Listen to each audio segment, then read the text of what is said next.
A boy burned and allegations of bullying. It made headlines around the world, raising hundreds of thousands of dollars for his family. But after police said there was no wrongdoing, the family that was accused is now sharing their story, and the video, they say, clears them. Channel 3 New Haven Bureau Chief Matt McFarland live with the mobile newsroom in Bridgeport with those details for us tonight. Matt.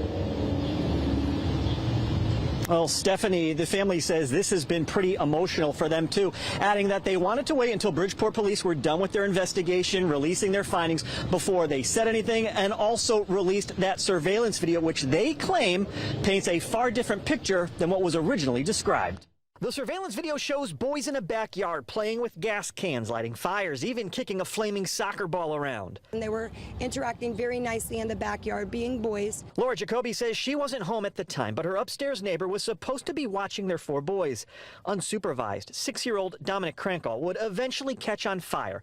Jacoby says it happened after he either kicked or stepped on a plastic cup filled with gasoline that was lit. Her older son even using his hands to put the fire out on Dominic's face. But when the story first came out, Dominic's family said Jacoby's kids threw a lit ball at him, saying it was a classic case of bullying.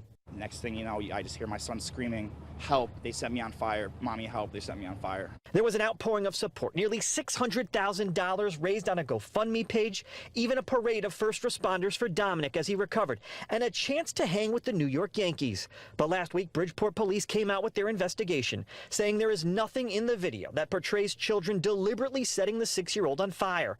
Before that, Laura says they were living in fear after getting threats from strangers following the accusations. The police department had to sit in front of the home overnight to make sure that nothing was to happen, that we were stated that the house was going to light on fire. They were going to drag my son or myself down the street and let us suffer with the pain. Dominic's family says they didn't see what happened, only hearing their son's story, saying it never changed, and that they'll use the GoFundMe money to find a new home and also donate to the Salvation Army.